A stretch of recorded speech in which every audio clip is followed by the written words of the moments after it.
बहुत पुराने ज़माने की बात है। एक खूबसूरत सल्तनत थी जिसका नाम गलिस्तान आलम था। ये सल्तनत अपनी खूबसूरती, सरसब्जी और पुरामन माहौल की वजह से पूरी दुनिया में मशहूर थी। इस सल्तनत के बादशाह और मलका निहायत नेक दिल और इंसाफ पसंद थे। उनकी सिर्फ एक ही बेटी थी जिसका नाम शहजादी लबनी था। लबनी न सिर्फ अपने वालदेन की लाडली थी बल्कि पूरी सल्तनत की आंखों का तारा भी थी।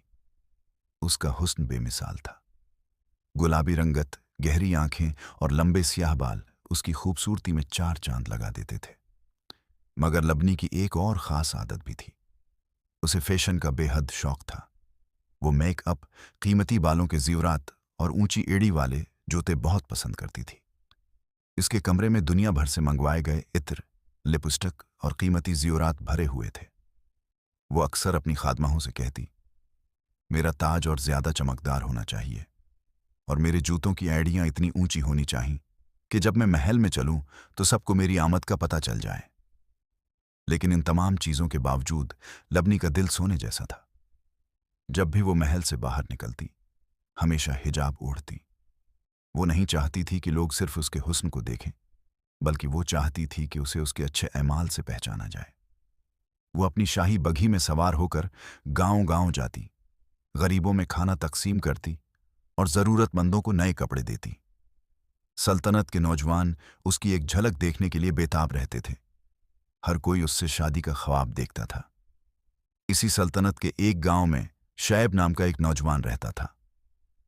वो गरीब जरूर था मगर बेहद ज़हीन और खूबसूरत था।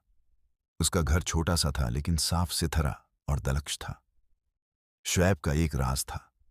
उसने अपनी ख्वाबों की शहजादी लबनी की तस्वीरें अपने कमरे की दीवारों पर बना रखी थीं। वो दिल ही दिल में लबनी से मोहब्बत करता था। जब भी शहजादी का काफिला गांव में आता, शुएब गरीबों की कतार में खड़ा हो जाता ताकि उसे करीब से देख सके, चाहे वो हिजाब में ही क्यों ना हो। एक दिन किस्मत ने करोट ली। महल को नए मुहाफिजों की जरूरत थी। शुएब ने अपनी बहादुरी और तलवारबाजी की महारत दिखाई और उसे शहजादी लबनी का जाती मुहाफिज मुकर्रर कर दिया गया। अब उसकी जिम्मेदारी थी कि वो महल से बाहर और सफर के दौरान शहजादी की हिफाजत करे।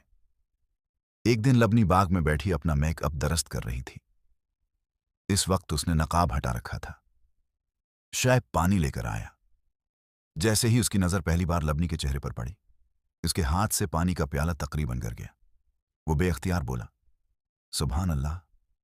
लबनी ने मुस्कुराकर पूछा, क्या तुम नए मुहाफिज हो? बताओ मेरा मेकअप कैसा लग रहा है?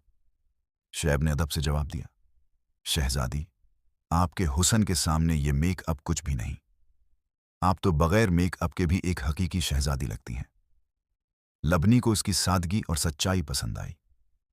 वक्त गुजरने के साथ दोनों की गुफ्तगू बढ़ने लगी। शुएब हर वक्त लबनी का ख्याल रखता। जब धूप तेज होती तो वो उसके लिए साया बन जाता और रास्ते की हर मुश्किल अपने ऊपर ले लेता। एक दिन लबनी अपने ऊंची एड़ी वाले जूते पहनकर महल की सीढ़ियां उतर रही थी कि अचानक उसका पांव मड़ गया। वो दर्द से चीख उठी और गिरने ही वाली थी कि शुएब ने फौरन उसे थाम लिया। उसके पांव में चोट आ गई थी। शुएब उसे उठाकर महल में ले गया। तबीब को बुलाया गया, लेकिन उससे पहले शुएब ने ठंडे पानी से उसका पांव धोया और मरहम लगाना शुरू कर दिया। लबनी ने हैरत से पूछा, शुएब, तुम ये क्यों कर रहे हो? ये तो खादमों का काम है। शुएब ने नरमी से जवाब दिया, शहजादी, मोहब्बत में न कोई खादिम होता है और न कोई बादशाह। आपका दर्द मेरा दर्द है। ये सुनकर लबनी की आंखें नम हो गईं। शुएब ने उसके जख्मी पांव पर मरहम लगाया, इसका जूता उतारा और नर्म जूता पहना दिया।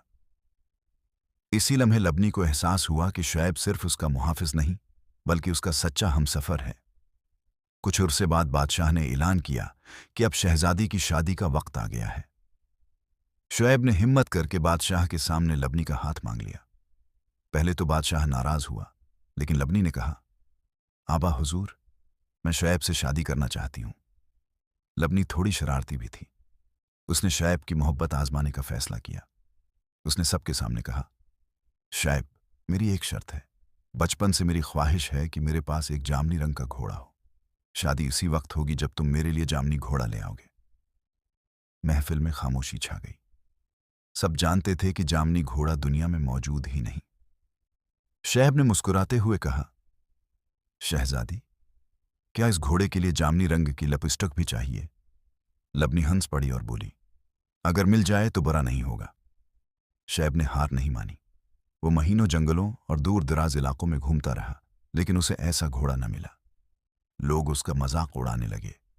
आखिरकार उसने अपनी अक्ल इस्तेमाल की। वो एक बूढ़े हकीम के पास गया जो कुदरती रंग बनाने में माहिर था। शुएब ने नायाब जामनी फूलों का इर्क हासिल किया। फिर उसने सल्तनत का सबसे खूबसूरत सफेद घोड़ा खरीदा। वो कई दिन तक उस घोड़े को खास जामनी इर्क से धोता रहा। उसने उसकी अयाल में चांदी के धागे बांधे और उसे जामनी जेवरात से सजा दिया। आखिर वो दिन आ गया। शुएब घोड़े को लेकर महल के दरवाजे पर पहुंचा। सब हैरान रह गए। उनके सामने एक शानदार जामनी घोड़ा खड़ा था जो किसी परियों की कहानी से निकला हुआ मालूम होता था।